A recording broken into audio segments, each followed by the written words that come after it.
Good afternoon, students. Welcome in online classes from KRP School. Now your second lesson is going on, my dear students. Last Thursday you read the topic utilization of food. Utilization of food means भोजन लेने के उपरांत उस भोजन का क्या प्रयोग होता है, कहाँ कहाँ यूटिलाइज होता है, कैसे होता है, ये लेसन में आप पढ़ रहे हैं आज। तो लास्ट क्लास में हम आपको ऑनलाइन में टीच किया था कि लोअर एनिमल जैसे अमीबा है, हाइड्रा है, उन सबों में कैसे न्यूट्रिशन ऑफ फूड होता है। तो आज हम न्यूट्रिशन इन ह्यूमंस यानी मनुष्य में कैसे पोषण होता है भोजन का। मनुष्य जो हायर क्लासेस का एनिमल है, मीन्स मल्टी सेलुलर एनिमल है, तो उसके बारे में हम आज जानकारी आपको देंगे। तो nutrition in humans, my dear students, आज की टॉपिक है यानी मनुष्य में भोजन का पोषण कैसे होता है। तो भोजन लेने के बाद भोजन का डाइजेशन होता है, और डाइजेशन कैसे होता है, वो एक सिस्टम काम करता है हमारे बॉडी के अंदर जिसको हम डाइजेस्टिव सिस्टम कहते हैं। उस डाइजेस्टिव सिस्टम से हमारे भोजन का यूटिलाइज होता है हमारे शरीर में, वो कैसे होता है हम अब आज डिस्कस करेंगे। तो डाइजेस्टिव सिस्टम से हमारा भोजन का पोषण होता है हमारे बॉडी के अंदर। तो part of digestive system nutrition क्या होता है ये आपको हम बता चुके हैं। तो part of digestive system in human being में कौन कौन से पार्ट होते हैं वो आप नोट कर लें। इसमें बहुत सारे पार्ट होते हैं, जैसे माउथ है, दूसरा ओसोफेगस है, oesophagus,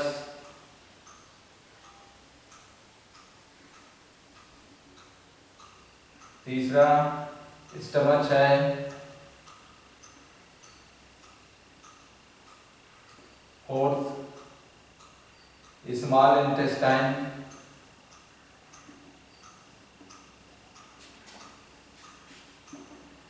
small intestine,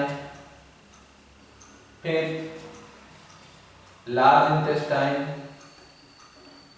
large intestine जिसको हम बड़ी आंत कहते हैं, six rectum,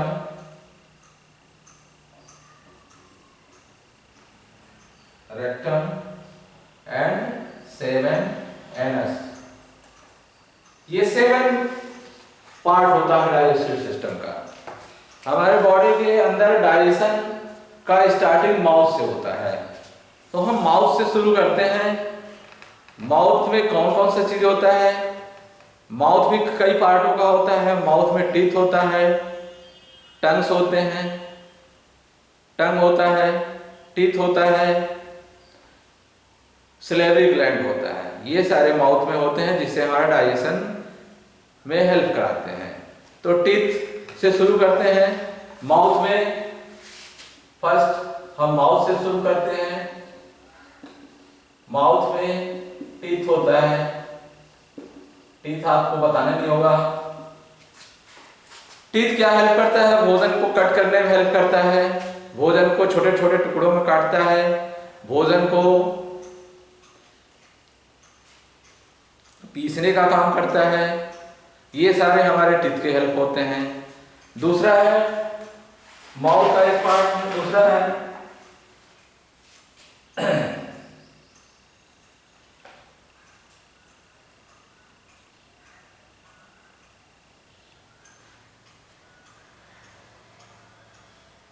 salivary gland.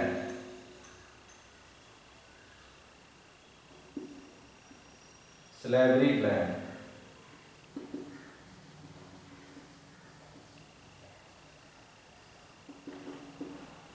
Salivary gland, gland means ग्रंथियां। मुंह के अंदर आप देखते हो कुछ भी खाते हैं तो उसमें लसलसा चीज आता है जिसको हम लार कहते हैं। वो एक तरह से डाइजेस्टिव जूस है जो सलेवरी ग्लैंड से निकलता है, वो सलेवरी ग्लैंड हमारे माउथ में होता है, जिससे भोजन को चिकना बनाता है, मुलायम बनाता है, जिससे हमको निगलने में आसानी होती है। तीसरा पार्ट होता है टंग, माउथ का।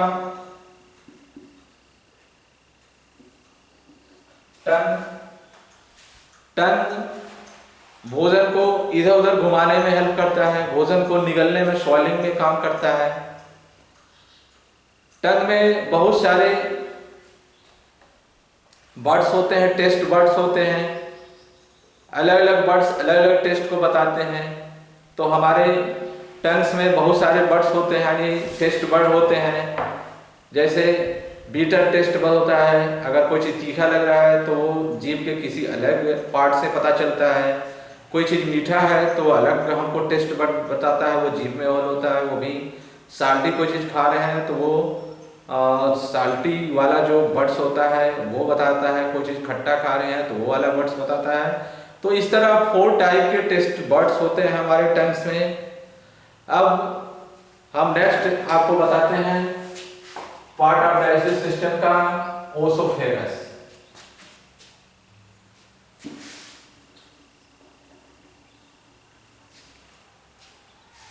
ओसोफेगस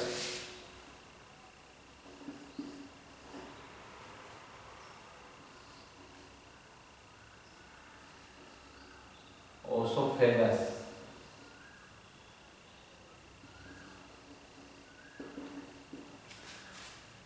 ओसोफेगस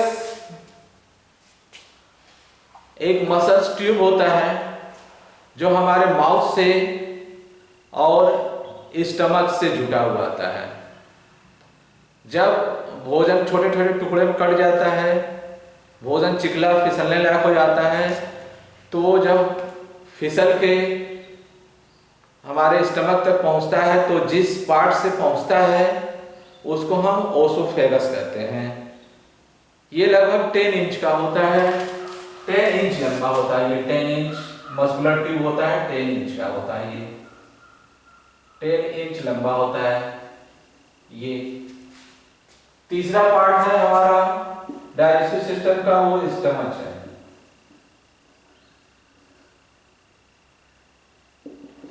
स्टमक भी मस्कुलर मांस का बना हुआ एक बैग लाइक स्ट्रक्चर होता है। ये ओसोफेगस होता है माउथ से जुड़ा हुआ, और उसके बाद ये स्टमच होता है। ये बैग लाइक स्ट्रक्चर होता है। भोजन जो भी हम खाते हैं तो सबसे पहले स्टमच में स्टोर होता है। स्टमच में बहुत सारे डाइजेस्टिव जूस सिक्रिएट होते हैं, भोजन को पचाने वाले पाचक रस निकलते हैं जो हम भोजन को पचाते हैं। वो कहाँ से निकलते हैं? जिस ग्लैंड से निकलते हैं उसको हम गैस्ट्रिक ग्लैंड कहते हैं, और जो जूस स्टमक से निकलता है उसको हम डाइजेस्टिव जूस डाइजेस्टिव जूस कहते हैं। हमारे स्टमक में near about 40 million digestive gland होते हैं। आपको अंदाजा नहीं होगा, लेकिन हम आपको बता दें कि हमारे स्टमक में 40 मिलियन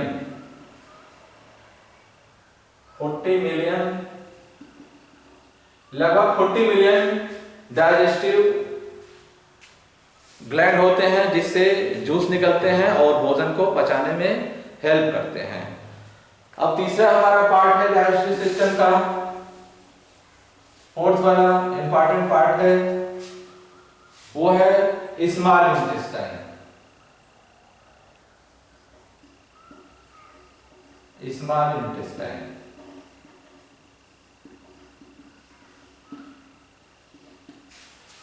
स्मॉल इंटेस्टाइन भी मस्कुलर होता है, मांस का बना होता है। ये आप देख रहे होंगे कि जहां स्टमक होता है उससे क्वाइल शेप के ऐसे जो शेप दिखता है वो स्मॉल इंटेस्टाइन होता है। ये नियर अबाउट 7.5 मीटर लंबा होता है। 7.5 मीटर लंबा होता है, यानी 7.5 मीटर लगभग लंबा हमारे पेट में होता है। इसमें 3 पार्ट होता है। इसमें क्या होता है, भोजन जब स्टमक से स्मॉल इंटेस्टाइन में आता है तो इसमें भी भोजन का डाइजेशन होता है और इससे जो जूस निकलता है उसको हम इंटेस्टाइनल जूस कहते हैं। इससे जो जूस निकलता है उसको हम इंटेस्टाइनल जूस कहते हैं, इंटेस्टाइनल जूस कहते हैं उसको हम।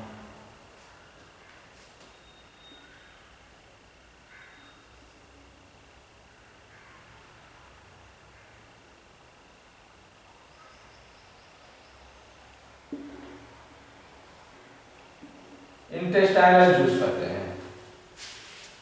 स्मॉल इंटेस्टाइन से जूस निकलता है जो भोजन को डाइजेस्ट कराता है माय डियर स्टूडेंट्स। यहां से भोजन का जो पचता है, उसके बाद पचने के बाद डाइजेशन के बाद जो भी भोजन बचता है वो आगे नेक्स्ट पार्ट में पहुंचता है, उसको हम कहते हैं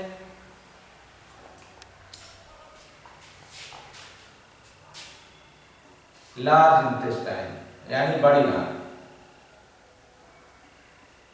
लार्ज इंटेस्टाइन।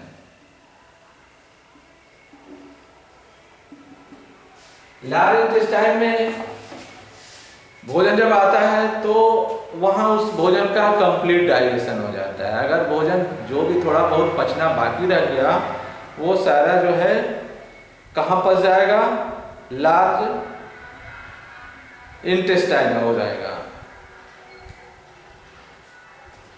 अब लार्ज इंटेस्टाइन में बहुत जगह से जूस आते हैं, जैसे लीवर से जूस आता है, पैंक्रियास से जूस आता है। ये सारे जूस आके लार्ज इंटेस्टाइन में मिलता है और भोजन को पचाने में हेल्प करता है। अब जब भोजन पच गया तो भोजन पचने के बाद जो भी वेस्ट पदार्थ बच गया वो कहाँ सीधे सीधे आएगा माय डियर स्टूडेंट्स, सीधे 6 नंबर का जो पार्ट है जिसको हम रेक्टम कहते हैं। यहाँ जो वेस्ट फूड बच जाता है, यानी भोजन का डाइजेशन जब कंप्लीट रूप से हो जाता है तो वो रेक्टम में पहुंच जाता है, रेक्टम। इस पार्ट में रेक्टम भोजन पहुंच जाता है और यहां से भोजन एनस के द्वारा शरीर से बाहर निकल जाता है। क्योंकि हम जानते हैं कि डाइजेशन के बाद कुछ हार्मफुल मटेरियल भी बनते हैं जो शरीर से बाहर निकालना जरूरी होता है। अगर वो शरीर से बाहर नहीं निकला तो हम बीमार हो सकते हैं, जैसे यूरिन है, स्वेट है, पसीना है, समय समय से शरीर से बाहर से निकलता रहता है क्योंकि ये हार्मफुल होता है, पॉइजनस होता है। तो ये रहा आपका न्यूट्रिशन इन ह्यूमंस, मनुष्य में कैसे भोजन का न्यूट्रिशन होता है, ये पूरा आपका डिटेल रहा। इससे बिलोंग करता हुआ हम आपको होमवर्क देंगे, आप श्योर जैसे आप करते हो वैसे करेंगे। हमें बहुत उम्मीद है और हमें बहुत खुशी है कि आप समय समय से अपना होमवर्क कर ले रहे हैं और उसका फोटो भी भेज रहे हैं। तो आज इतना ही, that's all, thank you, best of luck.